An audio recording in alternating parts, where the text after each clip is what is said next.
Years ago, there was a song, and in that song, it says, "Can you tell heaven from hell, blue sky from pale?" Right? Can you tell the difference between heaven and hell? So let's leave for 1 second the theological, the theological discussion about heaven, hell, etc., etc. Let's look at this a little different, in different terms, more earthy terms of what's heaven, what hell.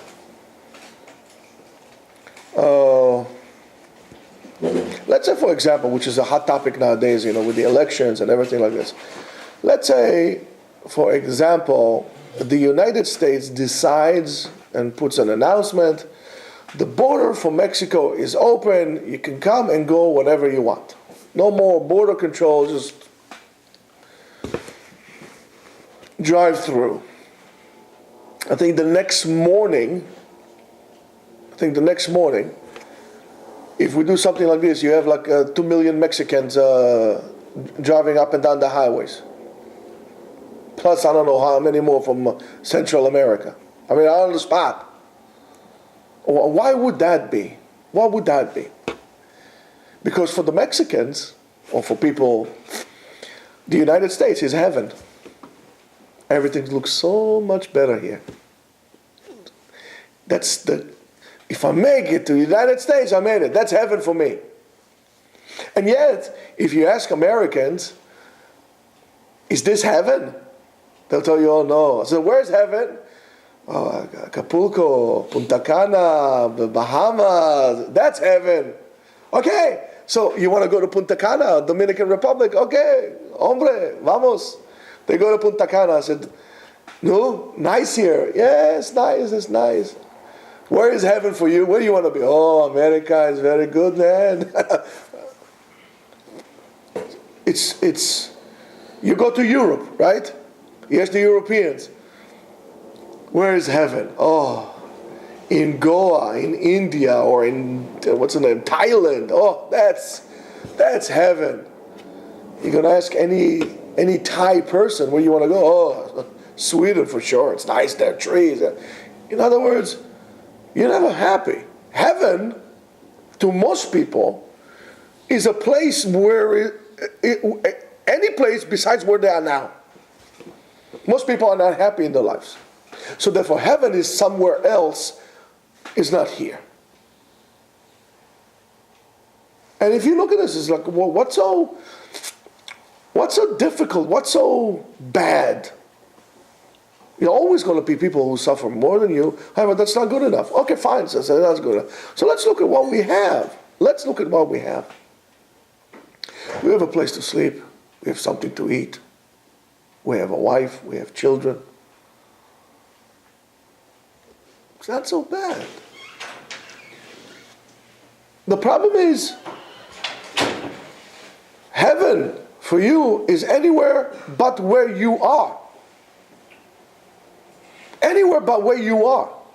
And when you get to that place, that's not going to be heaven. Somewhere else will be heaven. Look at all the Israelis. They come to the States, right? Oh, coming to America. They're going to Israel. Oh, I want to leave Israel. Terrible there, blah, blah, blah, blah, blah, blah, right? They come to America. So they settle down, they make a couple of bucks, they settle down in America, and from that point on, they live in the suitcases. Oh, one day I'm coming back to Israel. Why are you not going back to Israel? Why should you go back? It's my homeland, it's my country, that's where we should go. I'm striving. So why did you leave there? It's always where you're not. Think about that. Being besimcha, being with joy. Again, the pasuk that shocks me the most is I'm telling you, it's mamash a shocker. Is the pasuk that says that all the klalot, all the curses will come upon you. Is because you did not worship Hashem with joy and a good heart. You did the mitzvot, but you did them with sadness. You did the mitzvot, but you did it because it was a burden. You did the mitzvot because you didn't want to go to hell. What do you mean you didn't want to go to hell? You are in hell. Your life now, living life without the joy, that is hell. Hell is not a place somewhere in the heavens. Hell is here. Heaven is here. when HaKadosh Baruch Hu created heaven, Gan Eden, and He puts men in it. He didn't put him in the sky.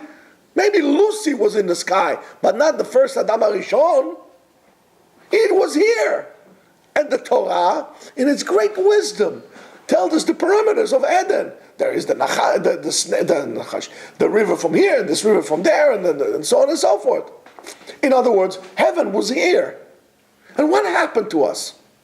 We ate from Eitz Hadat, right? And all of a sudden, we're not quite sure anymore that this is good. I'm not quite sure. Maybe it's good, maybe it's bad. Not knowing this is good, this is bad, that's hell. Ze Gehenom. In other words, hell is anywhere that heaven is not. It's the same place. Adam HaRishon was thrown out of Gan Eden. He wasn't thrown out of Gan Eden. He was in the same place. Why? He couldn't go back to Baghdad. Let's say Baghdad was heaven, or whatever it was. It's just his perception changed. Your perception of what's good and what's bad changed. Now you don't know anymore. That's hell. That's not good. You're not happy. If you are able to understand, this is good. As they say in the movie, do you know what this is? Do you know what this is? Do you know what this is? This is this. This ain't something else. This is this. From Deer Hunter, right? It's a very, very stupid line, but yet a very smart line. You know what this is? This is what it is. It's not good. It's not bad. It is what it is. It's a thing. How you describe it to be, it will be. A bullet from a gun, is that a bad thing or a good thing? Well, it's a bad thing. Kill people, and yet it's a good thing. It could provide you with food. It could provide you with protection. I mean, what it is what you make it to be. Your ability. Every man, HaKadosh Baruch Hu, when HaKadosh Baruch Hu tells us this, Yan ki lo avadta et Hashem Elokecha, because you did not worship HaKadosh Baruch Hu besimcha u'betuv levav, it is an unbelievable line. Why? Because here HaKadosh Baruch Hu gives the right of any person to live blissfully, to live with joy, to live with abundance. And what do you mean the abundance? The abundance is there to everybody if he chooses to see it. If you choose to realize. The yogis in India say that every once in a while a person takes like a deep breath, like a prana breath, which and you pay attention, every now and then you go, take like a deep breath, right? That's a deep breath that kind of rejuvenates you and so on and so forth. If you realize I can breathe, that's a good thing. Let's say, for example, you have asthma or bronchitis, or you have a stuffed nose, and God forbid, maybe you have emphysema or something like that. And all of a sudden you're able to take like a, it's good, you feel good. Because all of a sudden you acknowledge what breathing is all about. If you acknowledge the good that you have in your life, Baruch Hashem, you have 2 feet that you can walk on, hands, you're still young, you have all the hair on your head, your prostate is not enlarged yet, life is good. Why are you worried? Why are you upset?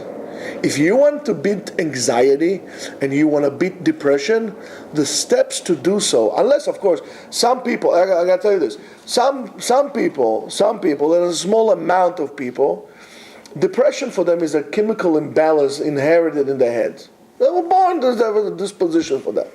To most people, depression is something that they learned. In other words, when I have the balance of dopamines and serotonins in my head, right? I'm okay. When this balance is disrupted, then I have a problem. When I'm used to this imbalance within me, eventually I become clinically depressed because I'm getting stuck in this balance, in the state of unbalance. One of the ways to solve it is, of course, taking a pill, which will balance you. Another way is to be engaged in cognitive behavior therapy or thinking. In other words, what does it mean, cognitive behavior? You're thinking about something and you're changing the result of your behavior. You don't look at the half full or half empty cup. There's only water in the cup. I don't care if it's full or it's half full or half empty. What's important is the water. There's water in the cup. Okay, Baruch Hashem, I'm thirsty, I'm good. If on Tisha B'Av, when it's like 98 degrees in the middle of the summer, like, those hot Tisha B'Avs, if I could halachically give you, imagine this thirst that you have in your mouth. Say, listen, I have some water here, but it's only half a cup. Do you want it or you don't want it? It's not to give of course bring it to me. You're not going to say, why only half a cup? Give me anything. It's the appreciation. You realize that it's good. And so is you. Start taking account of all the good things that you have in your life. All the wonderful things that HaKadosh Baruch Hu is giving you that you didn't take attention. Your health, your family, your job. Like I told you the other day, you're complaining that you're working hard, that you have 3 jobs. I'm working 3 jobs. It's hard for me. And I said to you, why are you complaining? Because there are people who cannot get 1 job. You're lucky to have 3 jobs. You should be happy. Not complain how hard it is for you. You're always looking at somebody else. You look at a person who is retired. Oh, I want to be retired. You come to retire and say, oh, I want to be like this guy, 20 years old, still young, and you're never happy with what you have. Not being happy with what you have is the manifestation of hell. Being happy, knowing, without a doubt, having no doubts, that this is good. That this is good. Is living in heaven, is fixing the sin of Adam HaRishon. Rabbatai, if you want to know between heaven and hell, look at how happy and appreciative you are what you have. Have a great day.